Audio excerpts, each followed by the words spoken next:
Hello students, हम बात कर रहे थे मेटलर्जी की। और मेटलर्जी में हमने देखा था कि एक्सट्रैक्शन ऑफ मेटल में हमारे पास में यहाँ पे मेन मेथड हुआ करती है। इन तीन मेथड में से आपके देखो कौन कौन सी। एक्सट्रैक्शन ऑफ मेटल में अपन ने concentration of ores, reduction of ores and refining of ore की बात करी। इसमें से डिटेल में हमने कहा था कि कंसंट्रेशन ऑफ ओर्स कंप्लीट हो चुका था।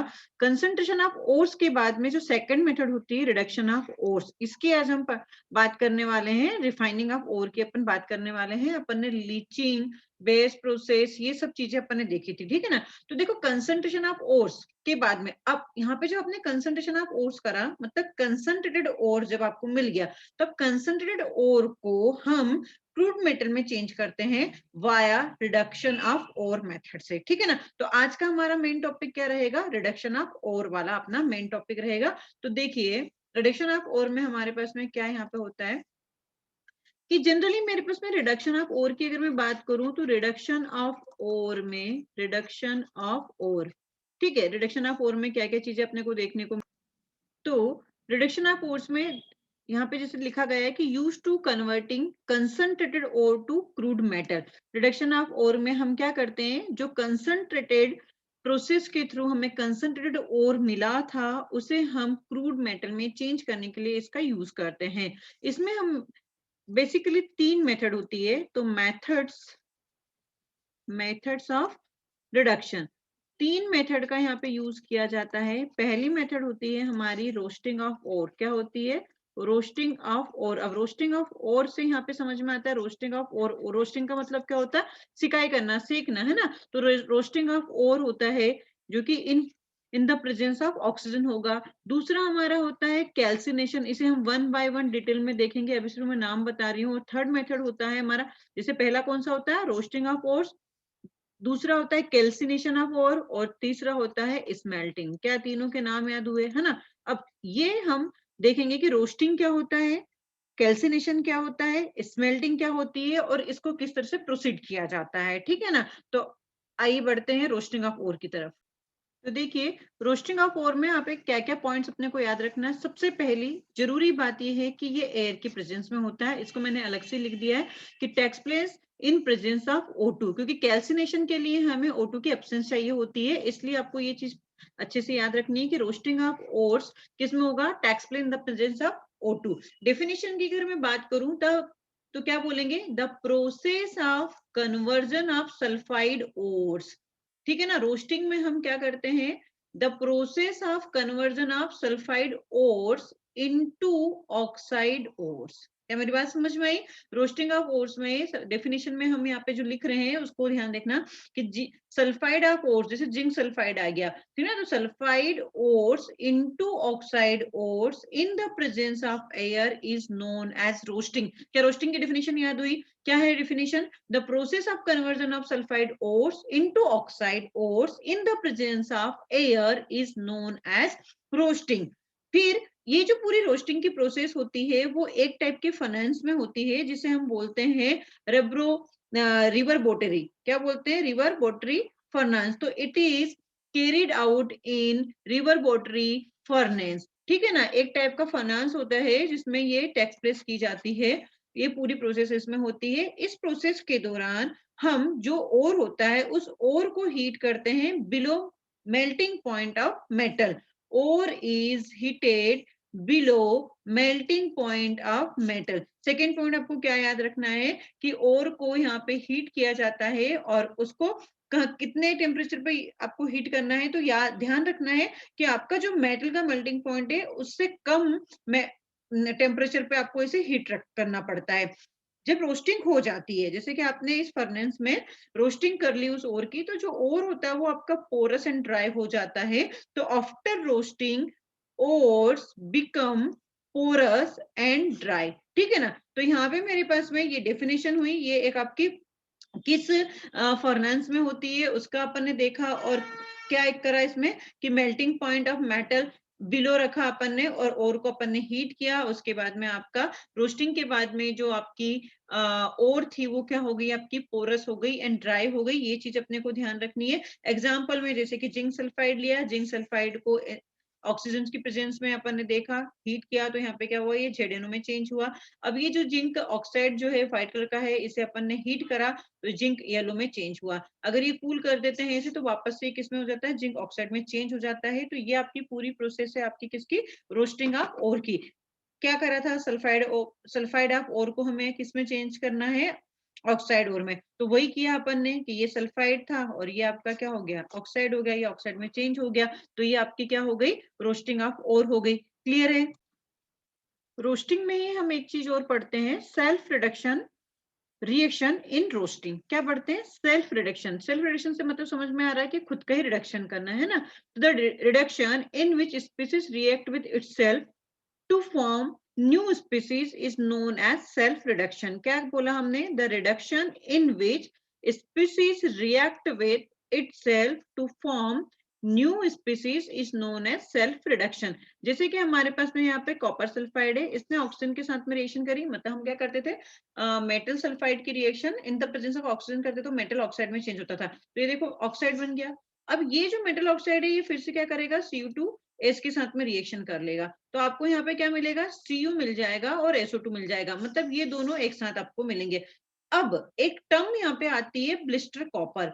तो जब हमारे पास में ये कॉपर आया ना, तो इस कॉपर के ऊपर जो SO2 गैस होगी वो इस तरह से आपको यहाँ पे दिखाई देगी कि ऐसा लगता है कि कॉपर के ऊपर एक SO2 की ब्लिस्टर्स बन गए। ब्लिस्टर्स बनने मतलब छाले बन गए, छाले हो गए या फपोले हो गए हैं, उसी को हम क्या बोलते हैं, ब्लिस्टर कॉपर बोलते हैं। तो copper having blister of SO2 gas on its surface is called as blister copper. क्या मेरी बात समझ में आई कि जब इसने CuS ने O2 के साथ में रिएक्शन करी तो क्या बनाया आपका, metal oxide, that is copper oxide बनाया। ये कॉपर ऑक्साइड फिर से क्या करेगा, Cu2S के साथ में रिएक्शन करे। तो देखो यहीं पे लिखा है कि the reduction in which species react with itself, copper oxide copper sulphide, मतलब ये क्या है, सेम ही स्पीसीज हो गई, उसके साथ में रिएक्शन करके नया स्पीसीज बना रहा है। तो आपको यहाँ पे क्या मिल गया, कॉपर मिल गया और SO2 मिल गया, और इस कॉपर के सरफेस के ऊपर SO2 के ब्लिस्टर्स बन जाते हैं, जिसे हम क्या बोलते हैं, ब्लिस्टर कॉपर बोलते हैं।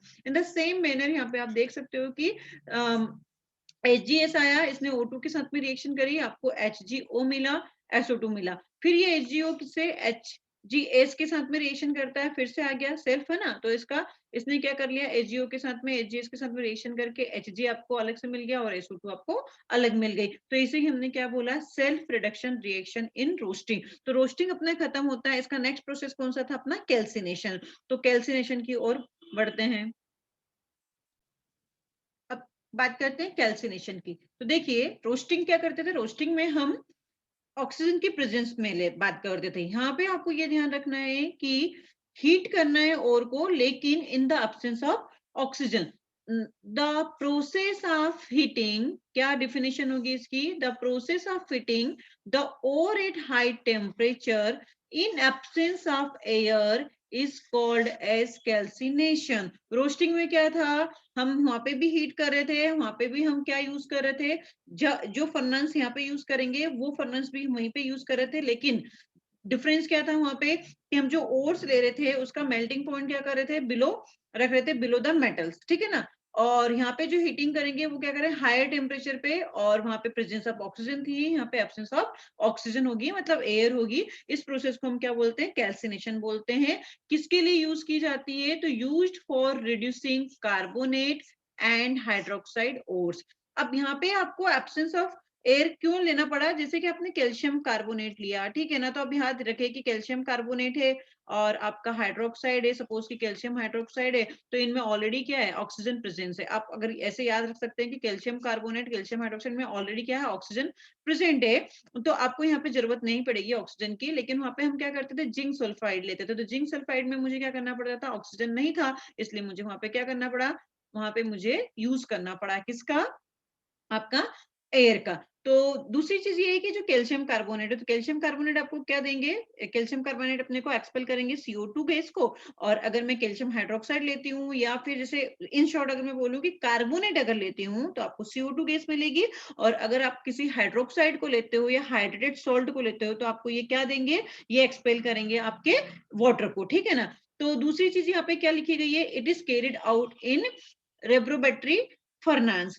फिर क्या है, volatile impurities are removed and make oxide porous. यहाँ पे जो भी वोलेटाइल इम्प्योरिटीज होगी वो रिमूव हो जाएगी और आपका जो ऑक्साइड होगा वो पोरस हो जाएगा। एग्जांपल में जैसे हीटिंग ऑफ कार्बोनेट, तो मेटल कार्बोनेट की अगर मैं बात करूं तो मेटल कार्बोनेट यहाँ पे हीट करने पर आपको क्या देगा, कैल्शियम ऑक्साइड और CO2 देगा। ऐसे ही आप बहुत सारे एग्जाम्पल्स यहाँ पे यूज कर सकते हो, जैसे जिंक कार्बोनेट आप यूज कर सकते हो, यहाँ पे आयरन कार्बोनेट आपको हीट कर सकते हो। तो मैं दो चार यहाँ पे एग्जाम्पल लिख देती हूँ आपको कि कब क्या मिलने वाला है, ठीक है। तो यहाँ पे देखिए, कुल मिला के आपने कार्बोनेट लिया, तो कार्बोनेट को हीट करेंगे तो हमें क्या मिल जाता है, उसका metal carbonate, metal oxide and CO2 मिलता है। लेकिन यहाँ पे आपको कुछ नाम के साथ में भी पूछा जा सकता है, जैसे कि मैंने जिंक कार्बोनेट लिया तो इसे हम क्या बोलते हैं, केलेमाइन। तो केलेमाइन की हीटिंग क्या होगी, तो केलेमाइन अगर आता है तो आपको याद रखना पड़ेगा कि जिंक कार्बोनेट का ही नाम है भाई, है ना।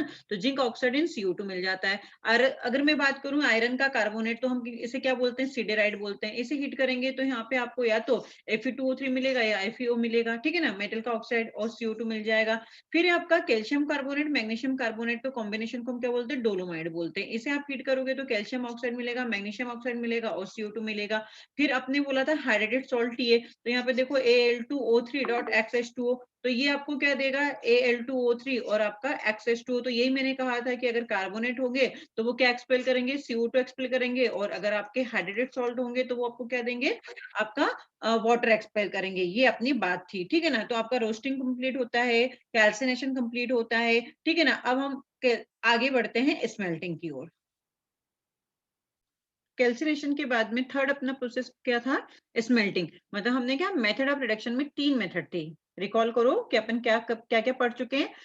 मेथड अपन देख रहे थे रिडक्शन ऑफ ओर्स में, क्या क्या मेथड देख रहे थे, 3 मेथड थी, रोस्टिंग, कैल्सिनेशन एंड स्मेल्टिंग। जिसमें रोस्टिंग हो गया था, रोस्टिंग में हम क्या करते हैं, use for reducing sulphide ores in the presence of oxygen. फिर हम देखते हैं कैल्सिनेशन, कैल्सिनेशन में हम क्या करते हैं, हम देखते हैं कि इसे मेटल कार्बोनेट, मतलब किसको, कार्बोनेट एंड हाइड्रोक्साइड के लिए यूज किया जाता है और एब्सेंस ऑफ ऑक्सीजन में यूज किया जाता है। अब हमारी बात आती है थर्ड, स्मेल्टिंग की। तो स्मेल्टिंग क्या होती है, the process of converting metal oxide into metal. क्या लिखा है मैंने यहाँ पे, the process of converting metal oxide into metal using a suitable reducing agent. तो यहाँ पे यही पूछा जा सकता है कि स्मेल्टिंग में कौन से रिड्यूसिंग एजेंट का यूज किया जाता है। तो वो आपके रिड्यूसिंग एजेंट कौन से होंगे, वो होंगे कार्बन, कार्बन मोनोऑक्साइड या एल्यूमिनियम। इनमें से कोई भी एक अच्छा रिड्यूसिंग एजेंट आप उठा सकते हो, ठीक है ना। तो क्या है smelting, the process of converting metal oxide into metal using a suitable reducing agent is known as smelting. Reducing agent कौन से हो जाएंगे हमारे, कार्बन हो जाएगा, कार्बन मोनोऑक्साइड हो जाएगा, एल्यूमिनियम हो जाएगा। इतना समझ में आता है। अब जरा देखिए एग्जाम्पल में हमने क्या करा, जिंक ऑक्साइड लिया है, जिंक ऑक्साइड की रिएक्शन सुटेबल रिड्यूसिंग एजेंट जैसे कार्बन के साथ में रिएक्शन करवाई तो ये इसे जिंक में रिड्यूस कर देगा और खुद किसका, कार्बन मोनोऑक्साइड में चेंज हो जाएगा। क्या मेरी बात समझ में आ रही है। जेडेनो को क्या बोलते हैं, जिंकाइड बोलते हैं। SnO2 जिसे टिन स्टोन बोलते हैं, इसकी रिएक्शन अपने कार्बन से कराई तो क्या बना, Sn प्लस CO। अब ये CO क्या करेगा, फर्दर O2 के साथ में थोड़ा से अमाउंट में अगर आपने ये ले लिया ट्रेसेस में तो ये CO2 में चेंज हो जाता है। तो ये आपका स्मेल्टिंग हुआ। अब स्मेल्टिंग में हम एक और प्रोसेस पढ़ते हैं जिसे हम बोलते हैं गोल्ड स्मिथ एल्यूमिनियम प्रोसेस। तो उसको हम डिटेल में बात करते हैं, इतना आप जल्दी से नोट कर लीजिए।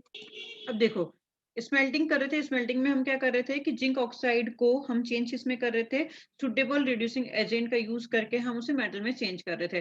तो वहां पे मैंने क्या लिया था, रिड्यूसिंग एजेंट कॉपर लिया था इससे पहले के एग्जांपल में। अब जब हम reducing agent as a aluminium का यूज करते हैं तो उसके लिए एक मेथड यहाँ पे या एक प्रोसेस का नाम दिया जाता है जिसे हम बोलते हैं गोल्ड शिमेट एल्यूमिनो थर्माइट प्रोसेस। क्या अगर इस नाम से भी पूछ लिया जाता है तो एल्यूमिना आ रहा है और ये कहाँ यूज किया जा रहा है, स्मेल्टिंग में यूज किया जा रहा है। इसलिए यहाँ पे मैंने डाला भी है स्मेल्टिंग यूजिंग एल्यूमिनियम। इस प्रोसेस को जब आपने स्मेल्टिंग में एल्यूमिनियम यूज करते हो तो उस प्रोसेस का नाम दिया गया है gold Schmidt alumino thermite process.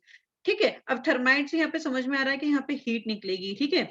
जब से एल्यूमिनियम का रिएक्शन जब हमने किससे करवाया, Cr2O3 के साथ में कराया, हीट करा तो Al2O3 मिला और साथ में क्या मिला आपको, क्रोमियम, क्योंकि हमें यही चाहिए था कि क्रोमियम का ऑक्साइड या मेटल के ऑक्साइड से हमें मेटल मिलती है और साथ में आपको लार्ज अमाउंट में हीट निकलती है। ठीक है, दूसरा एग्जाम्पल यहाँ पे मैंने लिया है एल्यूमिनियम, एल्यूमिनियम की रिएक्शन Fe2O3 के साथ में कराई, हीट करवाया तो क्या हुआ, Al2O3 आपको मिल गया आयरन। अब ये जो Al2O3 बनता है ना और साथ में क्या मिलता है आपको, बहुत लार्ज अमाउंट में एनर्जी मिलती है।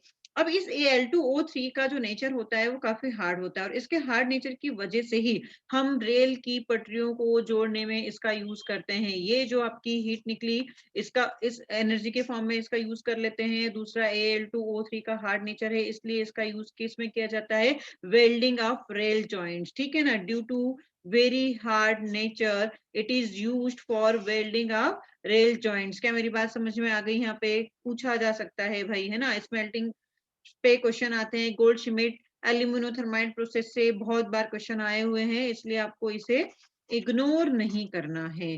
फिर आपने क्या करा, एल्यूमिनियम की रिएक्शन मैग्नीज के ऑक्साइड के साथ में करा दी तो आपको मैग्नीज मिल जाएगा, साथ में आपको डेल्टा एच नेगेटिव मतलब एनर्जी मिल जाएगी। फिर आपको एल्यूमिनियम की रिएक्शन SiO2 के साथ में करा दी तो आपको क्या मिल जाएगा, Si मिल जाएगा और साथ में मिल जाती है आपको delta H negative, that is high amount में एनर्जी। तो ये आपकी रोस्टिंग प्रोसेस खत्म हुई। ठीक है, पहला था आपका कंसंट्रेशन, एक्सट्रैक्शन ऑफ मेटल में पहली मेथड कौन सी थी आपकी, कंसंट्रेशन। दूसरी कौन सी होती है आपकी, कौन सी होती है, रिडक्शन ऑफ ओर्स में हमने क्या क्या देखना, मेथड ऑफ रिडक्शन में roasting, then calcination, then third आपका क्या था, स्मेल्टिंग। तो पहला कंसंट्रेशन लास्ट वीडियो लेक्चर में खत्म हुआ था। आज हमने रिडक्शन ऑफ ओर्स देख लिया। अब इसके अगले वाले वीडियो लेक्चर में हम क्या देखेंगे, रिफाइनिंग। समझ में आ गई बात? चलो फटाफट नोट करो और याद करने लग जाओ।